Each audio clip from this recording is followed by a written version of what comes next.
What's up, guys? In this week's video, we're actually going to go over some stuff for day trading, Forex, stocks, whatever it is, whatever you like to trade or whatever you're learning to trade. We're going to be going over some things like risk management and leverage as a day trader. So why do you need leverage?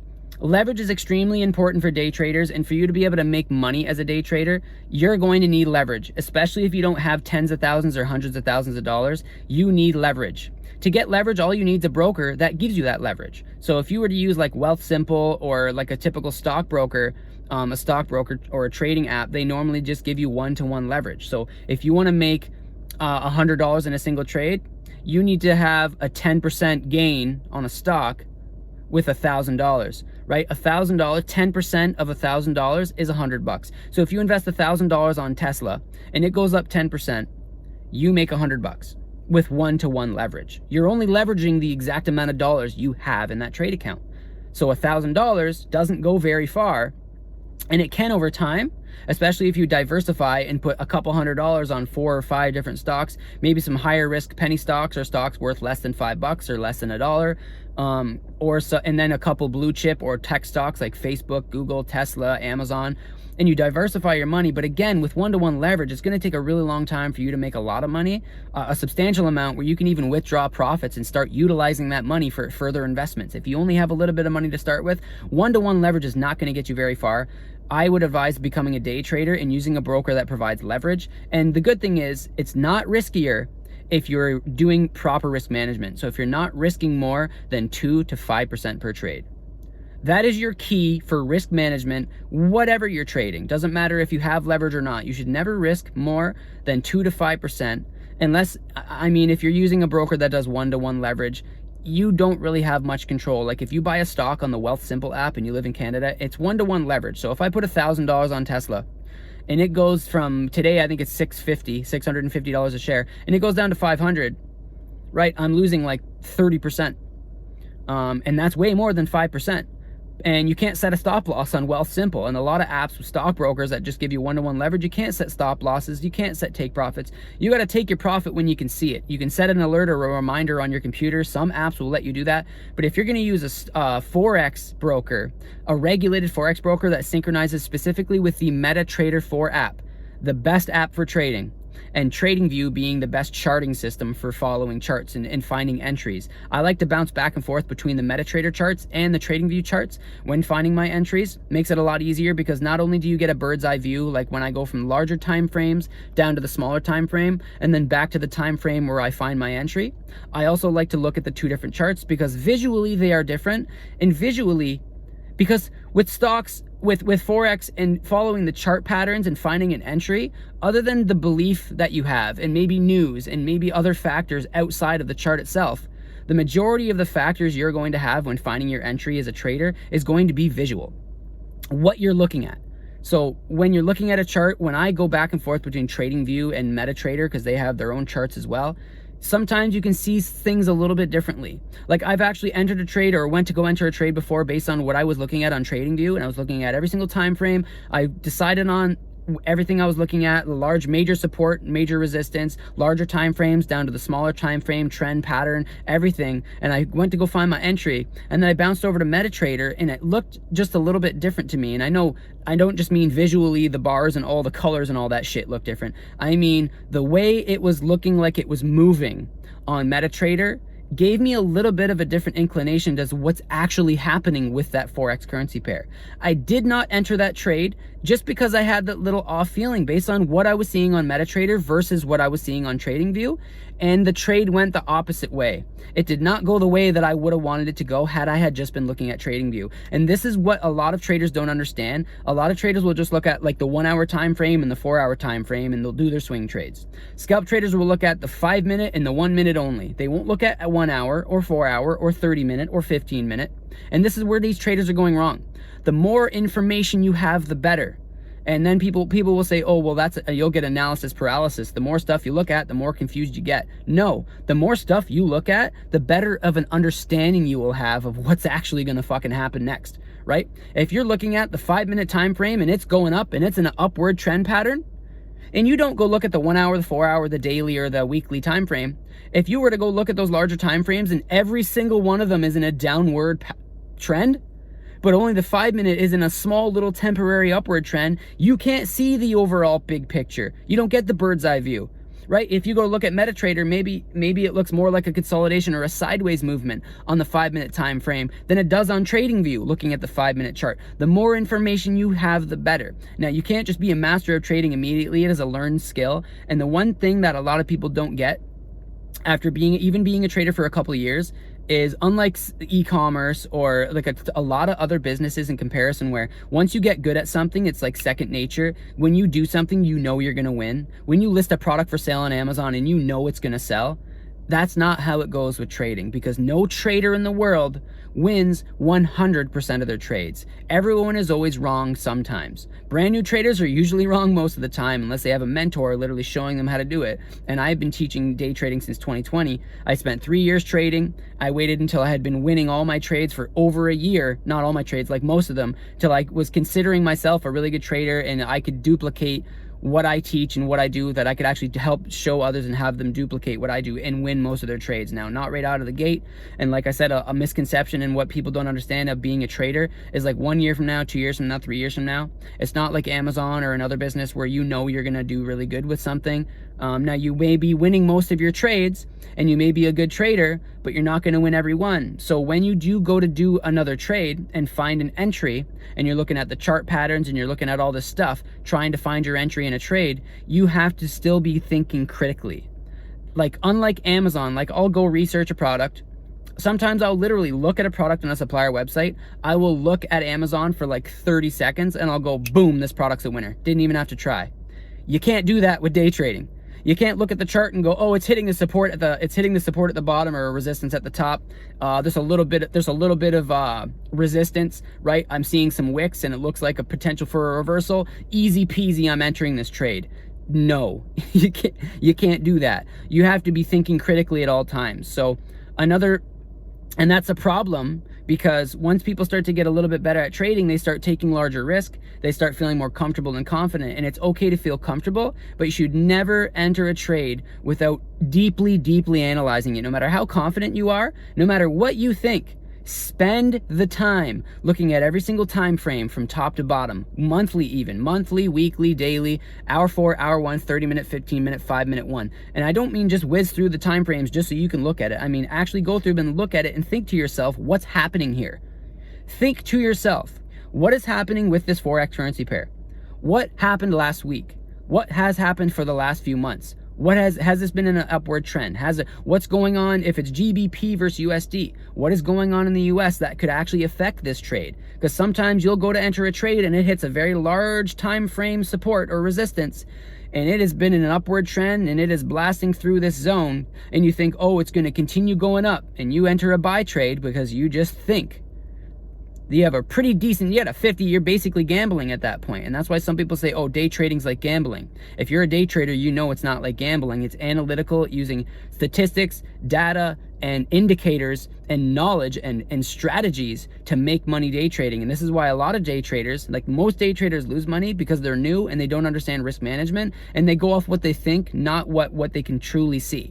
You have to spend the time. So even a couple years from now, when you're a better day trader, you still need to be thinking critically, right? You can't just, and I don't mean with any other business, you don't have to think at all. I mean, some tasks with certain businesses become mindless, right? Like brainless tasks, like placing an order, right? As long as you can copy and paste a customer shipping address when you're doing drop shipping, you don't need to think critically. You just need to be awake and looking at the screen.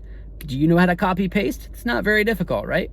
But with day trading, you need to be thinking critically, analytically, and you need to actually try hard. Like, you have to put in the effort, right? Now, it will become a little bit more, it'll become easier, and it'll become less effort and less focus you have to give when day trading, but you will always have to have a decent amount of focus. I never day trade if I'm tired. I never day trade in the first hour of waking up, because sometimes you're a little foggy. So even though I'm trying really hard and I'm analyzing and I'm thinking very critically, because I'm a little bit tired, a little bit foggy, I could completely screw that trade up. And I don't want to risk my money. I don't want to lose. I want to win as many trades as I can. I know I'm not going to win every trade, but thinking critically and being analytical and actually having as much focus as you can when day trading, like blocking out other noise, keeping all the other business stuff or work stuff out of your brain. Just for the little moment you're going to be day trading, you need peace and quiet, or if you like to listen to music, whatever it is, you just need to be able to kind of get in your own zone and be able to think critically and analyze those charts in the thing that it is you're trading. Right? So day trading is not something that a couple years from now, it's just going to be a breeze. Now, some people will say, oh, it's so easy now. Day trading is easy. And though it doesn't require a large laborious amount of effort to day trade, like you can spend 30 minutes and enter 2 trades. 30 minutes of work a day and you can be a successful day trader once you're good at trading. But you're still going to be thinking extremely critically in that 30 minutes of time, right? Like if I go and do some product research for Amazon for 30 minutes, I can be eating lunch, listening to music, and having a conversation at the same time. If I'm entering a trade, I need everyone to shut up. I'm not eating food. I'm not got TV or distractions on. I'm looking at that chart and that's it. Because you got to think critically. And that's the one thing a lot of people don't understand is even after you become a day trader, you have to understand even down the road, you're going to still be thinking critically. Sometimes it'll be stressful, right? You're going to be trying really hard. But day trading, extremely rewarding, extremely profitable, and compounding wealth is the most powerful way to make money in the world. Compounding wealth is literally the most powerful. So going back to leverage, so brokers that actually provide you leverage. So if we go back to trading that Tesla stock and we invest $1,000 on it and it goes up 10%, we make $100. If we want to make $1,000 on a 10% gain, how much money do you need? To make $1,000 in a single trade on a stock with a broker that gives you 1-to-1 leverage, aka zero leverage, right? You're not leveraging any other money or any other financial structure. You're just leveraging your own money, 1-to-1. You want to make $1,000 on a 10% stock gain? You need 10 grand. Because what's 10% of 10 grand? $1,000 bucks. So if you want to make $1,000 in a single day or a single trade, you need 10 grand. Or you need 5 grand and you need the stock to go up 20%, which is even harder to do in a day because unless you're trading penny stocks, there's not many stocks that will blast off 20% in a day consistently on a consistent basis where you can get in and just be like, oh, I'm just going to grab 20% today, just like that. That doesn't happen, right? Not typically, and especially when you don't have larger leverage. So brokers that can give you larger leverage, like there's a regulated broker in the UK that works almost worldwide, LQDFX. This broker is a regulated broker that gives you, I think, 1-to-100 and 1-to-200 or 1-to-300 leverage. I haven't looked at their leverage. I just know they give anything above 1-to-200 I'll use. 1-to-100 is okay too. And if you just want to stick to regulated brokers, 1-to-100 is still really good. I even know some brokers that do 1-to-50 and 1-to-20. And I mean, that's okay, but why would you do that when there's brokers that are giving 1-to-200 and some that are giving 1-to-3 and 1-to-500? And I've seen 1-to-1000, but those are normally unregulated brokers. An unregulated broker giving 1-to-1000, I won't touch. But an unregulated broker like Hugo's Way that gives you 1-to-500, I use Hugo's Way. I like Hugo's Way.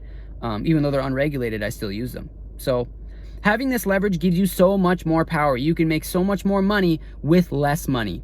You don't need to be rich to make millions of dollars day trading, but you need to be good. You need to have a mentor, you need to have someone show you how to do it right, and you need a broker with leverage. You can start day trading with a couple $100, even $100. So let's say you have that same $1,000, you put $1,000 on Tesla, right? And you don't have a stop loss. Like if you use Wealthsimple or Robinhood, I'm not sure. I don't use Robinhood. I'm in Canada. I can only use Wealthsimple for just like buying standard stocks. There's other stuff I can use, but Wealthsimple is really easy and it's an app on my phone. And if I want to just go buy a stock really quick with 1-to-1 leverage, with no stop losses or take profits, I can go use Wealthsimple.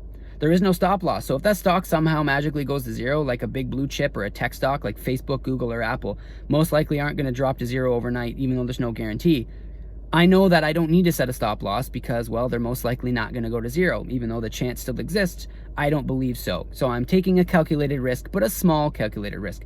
Now, when you're day trading, you're taking a little bit larger risk, but the larger risk is only implemented when you're doing a larger lot size. So with day trading with the MetaTrader 4 app and these brokers that give you larger leverage, when the brokers that sync to the MetaTrader app, which is my favorite place to trade, especially day trading, you are having to set stop losses and take profits. Now, you don't have to, but you always should. And you're going to be opening up lot sizes. And this is all covered in the training. But a lot size is basically how much money you're risking in that trade. So 0.01 lot size is the smallest lot you can open with the Forex broker.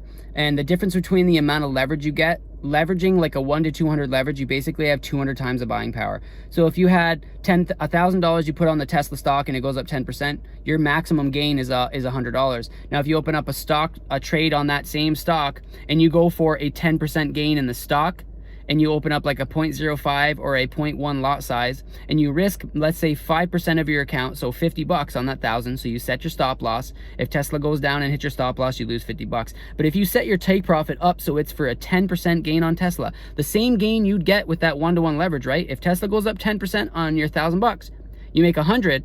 With this Forex broker, like let's say LQDFX, a regulated broker in the UK that links up to MetaTrader 4, and you go for a 10% gain on the stock, not a 10% gain on your account, right? Because think about it, you're going for that 10% gain on Tesla. Tesla itself goes up 10%. It goes from 650 to 710, right? 7 to 15, whatever 10% on 650 is. It goes up to 715, whatever. And you open up a trade on the Forex broker with a 0.01 lot size, you risk $50, and that stock shoots up and goes up 10%. You make $100 on your 1-to-1 leverage broker. You would make $500 to like up to $1,200, depending on the amount of leverage your broker gives you, on that exact same trade, right? If a Tesla stock went up 10% and you're using Hugo's Way, where I trade stocks, like the MetaTrader app, when I trade stocks on the MetaTrader app, I'm using Hugo's Way.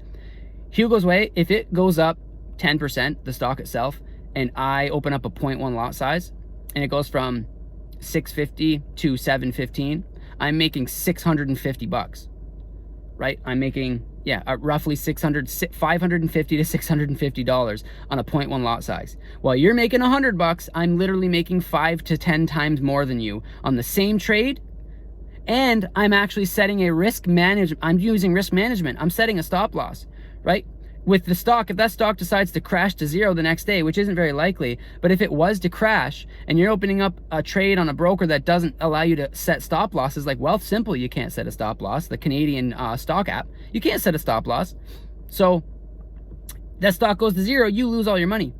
It goes up 10%, you make $100 on $1,000. It goes up 10% on a Forex broker that gives you leverage, and you open up a 0.1 lot size, I'm making $550 to $650.